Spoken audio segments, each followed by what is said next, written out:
had an absolutely dominant passing performance tonight. Just how fun is it for you to be out there and dropping those dimes?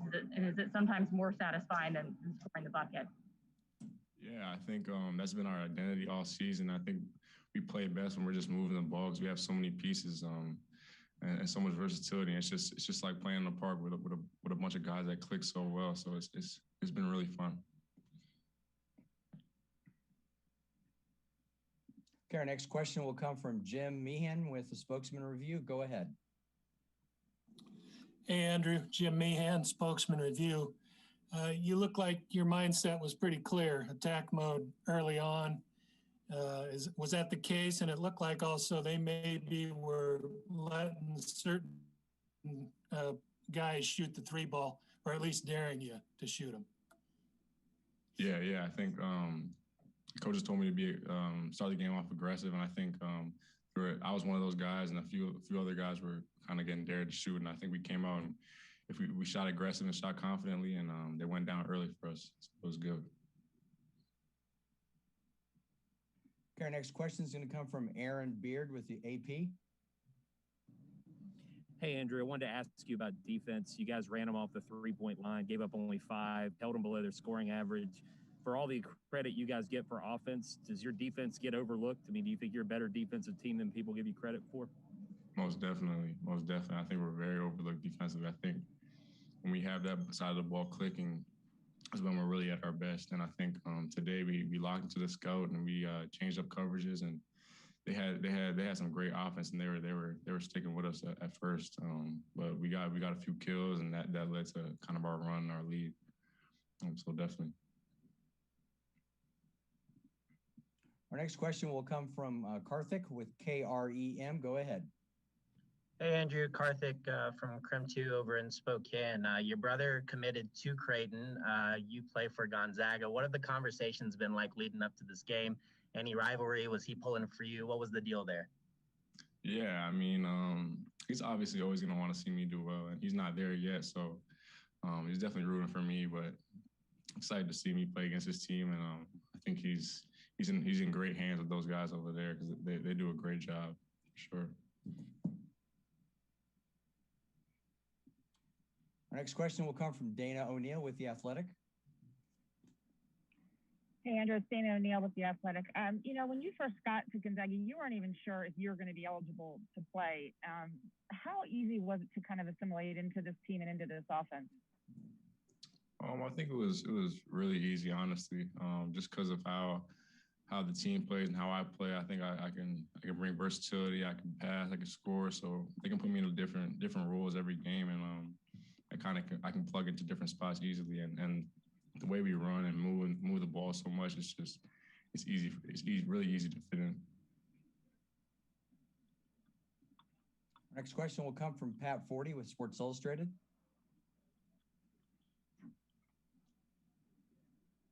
Andrew, yeah, I was actually going to ask you a similar question, so I'll change it up. Just wanted to ask you the role game and the number of bounce passes you're able to make to guys today, and just kind of how that all came together for you. Yeah, I think I was just reading the game, reading what the defense was giving to me, and they were kind of putting two guys in the ball sometimes, so the pocket pass was pretty open. So I'm just finding those guys rolling to the rim. Our next question will come from Lucas Weiss with The Undefeated. Go ahead. Hey, Andrew, Lucas Weiss with The Undefeated. Congrats on the win. It just seemed like when you and Drew were on the court, it just seemed like it was effortless for you guys to create offense. Can you speak to that connection that you have with Drew and why it's so easy for you both to create offense? Yeah, I think our connection has grown this whole year, and I think that it's not even just our connection, it's just the way we move our parts off the ball, and guys can't get off of Corey when he's lifting. So it just makes the other guys make it so much easier for us to play that two-man game because they're moving and they're distracting the help side defense for sure. So it's just basically like 2-on-2 at that point. Our next question will come from Kevin Brockway. Go ahead, Kevin. Yeah, Andrew, I know you've been through a lot of ups and downs in your basketball career. I mean, beginning all the way back to your high school year when you had your intestinal condition, and then going through Florida. What does it mean to you I guess, to kind of be able to persevere through all that and to perform on this stage? Yeah, it's just exciting, and I'm just so grateful to kind of be able to be out there and playing every day, especially with COVID this year too. So it's just nice to see that I'm back on the court now and doing good things. Our next question will come from Mark Cannizzaro with the New York Post. Go ahead. Hey, Andrew, congratulations. I just have a question. You guys have all talked about the fact that the undefeated record doesn't mean much to you. It's more about winning the title. But I just wonder, as this is continued on for you guys, normally pressure ratchets up a bit, and you guys don't seem to be affected by that at all. I'm wondering what allows you to be as free as you are, when obviously that's kind of hanging over you as a great accomplishment. Yeah, I think we always talk about just being us, and we're not too satisfied about like winning a championship. What we do with each other and how we make each other better, that's what we're more satisfied with every day. And so I don't think we see too much pressure in it. And also at this point, every team has to go undefeated now to win the tournament. So it's not really pressure to keep that streak. It's what it is. Our next question will come from Vincent with the Gonzaga Bulletin. Go ahead. Thank you. Hey, Andrew, this is Vincent Sagumbeni from the Gonzaga Bulletin. Just wanted to ask you what kind of like your takeaways and thoughts were going up against Marcus Zagorowski tonight. Finished with 19 points, and there were some points throughout the game where he was really hot and getting his shots up. So I just wanted to ask what your thoughts were playing against him. Yeah, I thought he was really good. Honestly, I think he was really quick. He got to his shots quick. He attracted multiple players at times, but I think Jalen did a really good job on him tonight.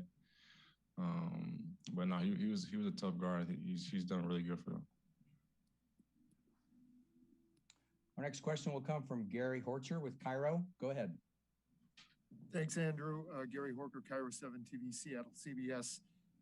I've heard that your most challenging games are your in-house 5-on-5s, and I know you guys are trying to stay humble here, but you just don't look like you have been tested yet. Is there something that you believe that exists with this team that would still surprise America who are unfamiliar with you guys? Are there parts of your game that you have not had to unleash yet? I'm just wondering if you feel like you've exerted all the horsepower your team has to offer. No, definitely don't.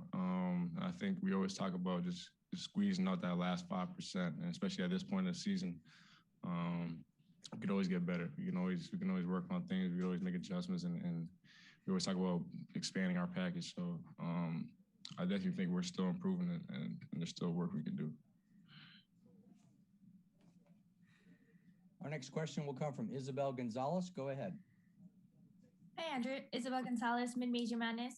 I was watching Drew Timmy's interview with Dwayne Wade, and he talked about the mustache and how that's something he does just to keep things light and, just make things a little bit more fun on the court. Everybody's asking about Drew Timmy's mustache. Yeah. How much do little things like that help you guys just to, stay focused, but also staying kind of loose? Yeah, I think it's every time he has that stash, he's been playing well. So I'm all for the stash, honestly. I think he's that type of person with that type of personality. So it fits him, and it's something we are all for, honestly, at this point. Are there any other little things that you guys do to also kind of just keep things light? Yeah, I think just naturally, like the way we warm up, the way we interact with each other, we always keep it light. We don't mix business with pleasure, but we know when we kind of have our time to have fun, have our time to kind of get locked in and focus. Our next question will come from Matthew Scianetti. Go ahead. Matthew Scianetti from TSN. Andrew, so much has been made, Coach Few, saying that he wants you to attack the game, attack the rim. In that first half, are you starting to learn the moments in the game where you can attack, assert yourself, and use your offense? Yeah, I think the biggest thing for me is to just stay aggressive at all times on the court. I think when I get passive, it's not good for myself and it's not good for the team. So coaches always tell on me to kind of be aggressive and look to score and look to get others involved. And I think I've been doing that good lately. Okay, we have time for a couple more. John Title, go ahead. Sean Teitel from hoopshd.com. You have a lot of championship game experience. I believe you won a high school national championship and won a silver medal with Canada a few years ago. So my question, what has your experience taught you about what it takes to win a championship? I think playing on good teams in the past, you get the same feeling from playing on those teams, and just the camaraderie and the togetherness and the ability to fight through adversity. I think that's what I see in this team too. I think yeah, that's really what it is. Okay, next question will come from Kurt Burmester. Go ahead. Hey, Andrew, Kurt Burmester, TSN. You guys have so many weapons, offensive and defensively. Do you feel like you guys have even peaked yet? No, I don't think we have peaked. I think that, as I said earlier, that we could always get better, and we can always work on our stuff. So I think that we're getting close. We need to squeeze that 5% out that we talk about. And our final question will come from Jim Meehan with the Spokesman Review. I'm good. My question was asked. Thank you. Okay, Andrew, thanks so much for your time today. Greatly appreciate it. Appreciate you guys. Thank you.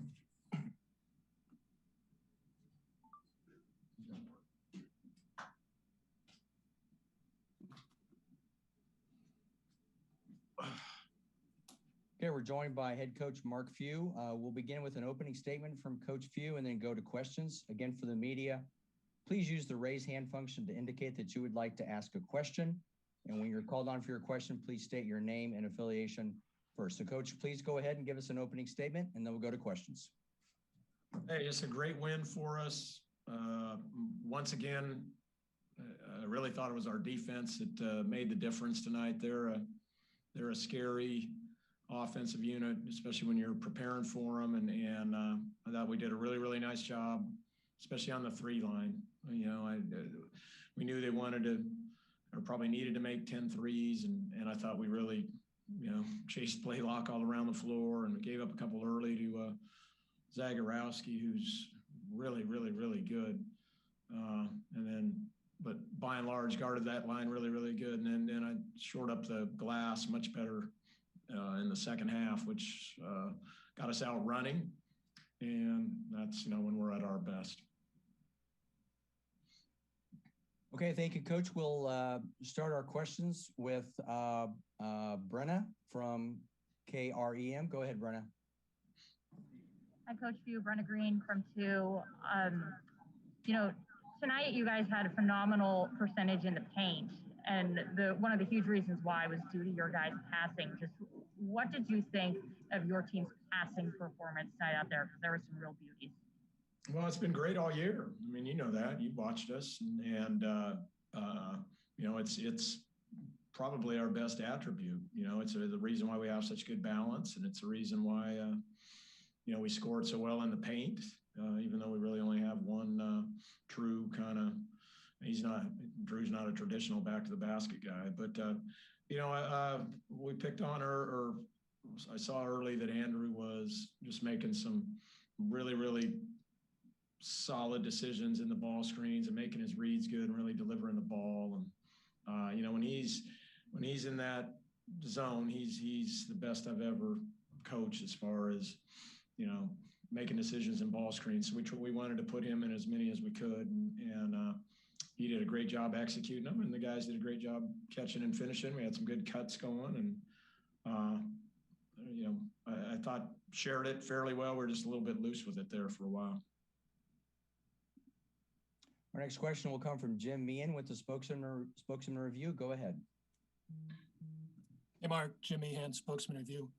They looked like they were kind of willing to give up 3 balls to certain guards, who made them pay a little bit. But then I thought, too, as well, Kispert, only 1 shot. They were really zeroed in on him.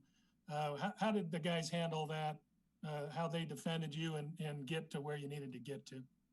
I mean, our numbers ended up great. I haven't seen our OER, so, you know, it's not anything we haven't seen before. They were playing soft and going under some guys. And those guys have dealt with that all year. They were, you know, I mean, I think, you know, probably when you guard us, you got to pick your poison a little bit. Joel was shooting 40% from 3, and you know, the first 3 went in, I think, and even the ones that didn't go in looked pretty good to me. So It's at this point in the season, it's not like there's things that you really haven't seen. I think our guys get different schemes that people choose, and then they adjust accordingly. And so I thought we started moving the pieces pretty good, making 1, 2, 3 extra passes to get to the next action. Then we were finding a lot of success on that second action. Our next question will come from Aaron Beard with the Associated Press. Go ahead. Hey, Mark, so much attention goes on your offense, obviously, but your defense, your top 10 Ken Palm efficiency, you just mentioned them when you sat down about keeping them in check at the 3. What does this unit do best defensively in your eyes that you trust the most? And do they get enough credit for the defensive performances they put in this year? I mean, I don't think they do. I think we've had some excellent, off the chart performances and some terrific halves. And I thought we had a good, once we settled in at the end of the first half tonight and then the start of the second half, I thought we really did a nice job. I think a couple things they do really well is they really, really absorb and take the scouting reports to hand, do a great job with their attention to detail for the most part. And they've grown in that area. I think Jalen's really grown. And then, hey, we got big wings and big guards, big, strong, aggressive guards like Jalen and Andrew the same. So we can switch a lot. And Drew can move his feet. Anton can move his feet. So it's always nice to have that option to be able to switch to go with all your other coverages. Our next question will come from Keith Osso with KXLY. Go ahead. Hi, Keith Osso, KXLY in Spokane. Coach, congratulations.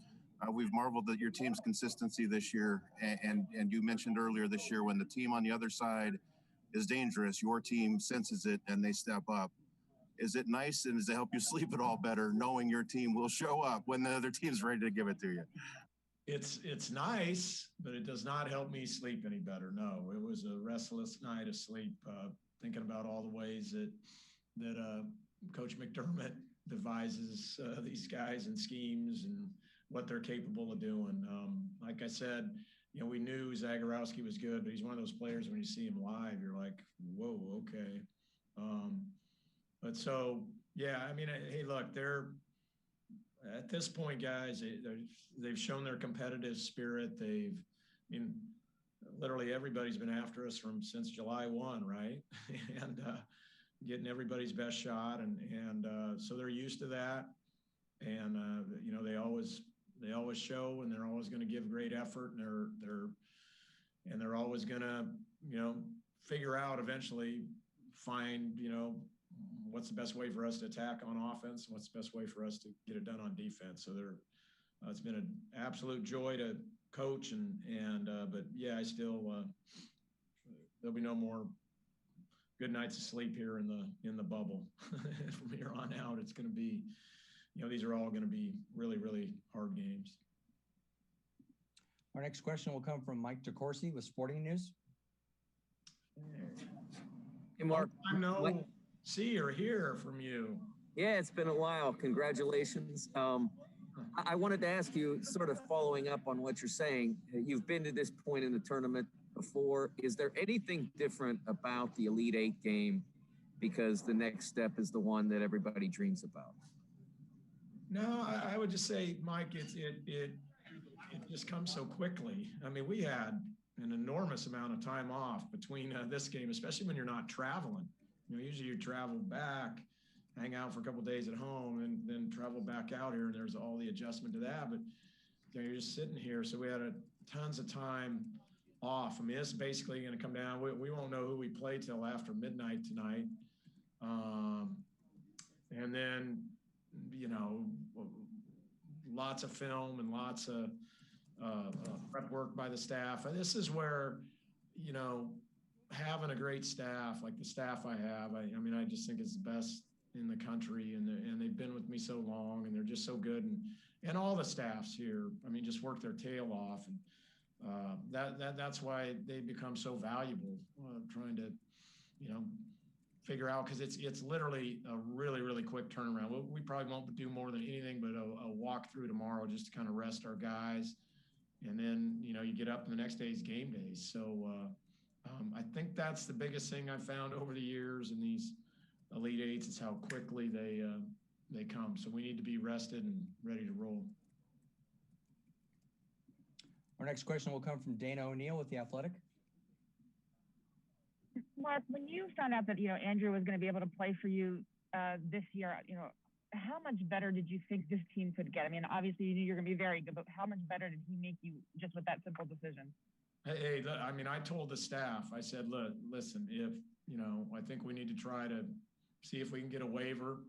And I asked, Joel, I asked Corey, and then I'm sure you heard this story. I don't know if I told you, but then I sat Jalen down and said, hey, what do you think about this? You all right with that? And he just got the biggest grin on his face. I'll remember it for the rest of my life. He's like, Coach, you kidding me? Like, it'd be awesome.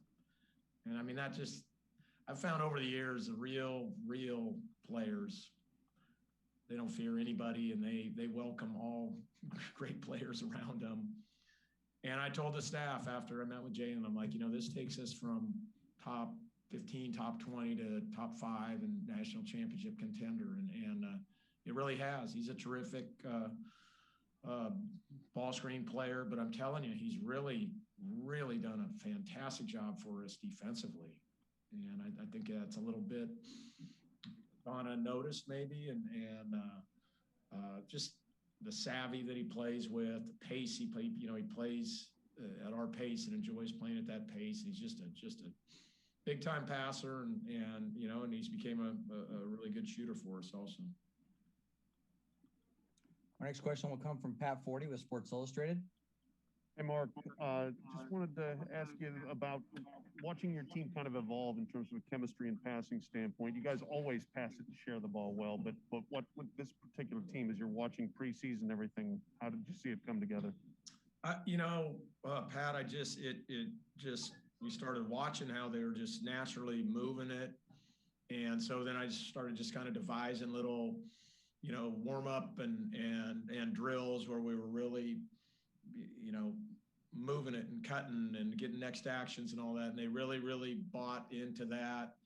And then I think very quickly we found, right out of the gate, especially playing Kansas,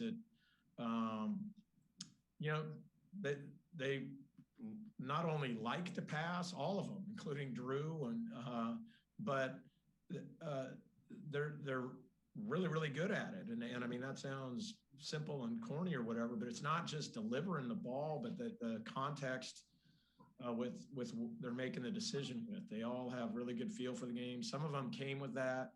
Obviously, Jalen and Andrew have this incredible vision. Anton Watson has that. Corey's, it was learned. I mean, it was stuff he couldn't do, quite frankly, his freshman or sophomore year. He's became very adept now. We're comfortable putting him in there. Joel's gotten a lot better at it. And, Drew's great. I mean, that's one thing that sold me on Drew when we were recruiting him was he'd take the ball off the glass and lead a break and make a good decision. So it's just been a great mix of guys with really, really good feel to make the right basketball play. Our next question will come from Vincent with the Gonzaga Bulletin. Go ahead. Thank you. Hey, Coach, Vincent Sagumbeni of the Gonzaga Bulletin. Like you mentioned earlier, you said Marcus Zagorowski had a really solid, really good performance against you guys today. How do you think going against him will help you prepare for your matchup against either Oregon or USC? I mean, I don't know. I don't know if they have anybody that is similar in game to him, but obviously he's a great player. I think our guys enjoyed competing against him. They enjoyed competing against Creighton, against Blaylock, and certainly, Bishop, I think, was a handful for Drew in there. So, they're fired up for the next challenge. We'll wait and see what it is. And the teams are going to be vastly different that we play, whether it's Oregon or SC, but we know we're going to have to play great to move on. Our next question will come from Karthik with KREM. Go ahead. Hey, Coach Hugh, Karthik from Krem 2 Sports over in Spokane. Obviously, you guys are making it to the Elite Eight so consistently now. I mean, just in the recent, past 5-6 seasons, just how far do you feel like this kind of solidifies, how far this program has come and how special that is to you? Well, I hope people realize just how hard it is. It's literally the hardest thing we do in our sport is advancing in this tournament. I mean, heck, just look at what happened this year. It's just a great case in point here. So it's really, really hard. You got to be really good, and you only get, you got to be good on that particular night. And obviously it takes a talented team and a good team, but it also takes a little luck and then just total incredible focus by your guys to be their best on that particular afternoon or evening. So, but it's really hard. And I know we've done it, quite a few years in a row now, but I mean, I can't tell you, it's hard. It's hard to get to this tournament, and it's hard to win games in it. And it's something that I'll never, ever take for granted. And I just I'm so proud of our guys, all our guys over the years, and just been blessed to be a part of these groups that do know how to get it done and win games in this thing. Okay, we have time for two more questions. Next one will be from Mark Cannizzaro with the New York Post. Go ahead. Hey, Mark, congratulations. Mark Cannizzaro from the New York Post. I know you guys have spoken along the way here that the undefeated thing is not in your minds, but when teams are on runs like you guys are, and you get to the next higher and higher step, the pressure obviously ratchets up a bit. And I just wonder what is it about the makeup of your group that allows them to play so freely and seemingly very unaffected by all of that, the big picture, if you will. Yeah, again, I mean, I'm just telling you, I think we're not hung up on the undefeated thing at all. We got to go undefeated from here on out. We got to go 3-0 if we want to win the championship, which is, I mean, that's been our goal all along. But nobody's talking about the overall undefeated thing at all. You're right. I think pressure's on all these teams as you get farther and farther along with this. And the pressure comes from a lot of places. I think the biggest place it comes from is you don't want it to end. I mean, our team just absolutely, I mean, I bet if you asked them, they wish they could play 25 more games together. So you just don't want it to end. But, there's a looseness about them because, you got Drew Timmy on your team for one, and Joel Ayayi has just an infectious enthusiasm about him. Heck, Jalen's 19 years old, and this is his first time through. He doesn't know any different, so he's having a great time. And I think we're younger than people gave us credit all year, and I think this team deserves a lot of credit for that. This Andrew's new to us. Anton's a sophomore. Drew's a sophomore. So, Corey's the only real grizzled veteran of the whole group. And our final question will come from Isabel Gonzalez. Go ahead. Hey, Coach, Isabel Gonzalez, Mid-Major Madness. You just talked about Drew and, how he's pretty much the only real veteran right there. How much can you say about him and how he's led this team just on and off the court, helping the young guys and just helping them keep their heads straight? Hey, he does a nice job in his own way of kind of mentoring. He's done a really good job with Ben Gregg. I mean, should be in high school right now, so he's really taken Ben under his wing. And I think, it's tough. Ben's jumping in on a team with a bunch of guys that are really close and know each other, and he's should be in high school, and he's just done a wonderful job helping Ben get acclimated, instilling him with some confidence, and then all the while, like I said, with our own particular group, I think he keeps it loose enough, but everybody knows that Drew's a fierce competitor too, and he shows that when he's on the floor. But he's got a great disposition. He knows how to have fun. Okay, thank you so much, Coach. We appreciate your time and good luck on Tuesday. Yeah, you got it. Okay, I do have a couple quick notes. This will be Gonzaga's 5th Elite 8 appearances, and 4 of those appearances have occurred in the last 6 tournaments: 2015, 17, 19, and 21. A transcript of Coach Few's interview will be provided by ASAP Sports at ncaa.com/transcripts. A recording of this press conference will be available in the NCAA Digital Media Hub at www.ncaa.veritone.com. Thanks for joining us.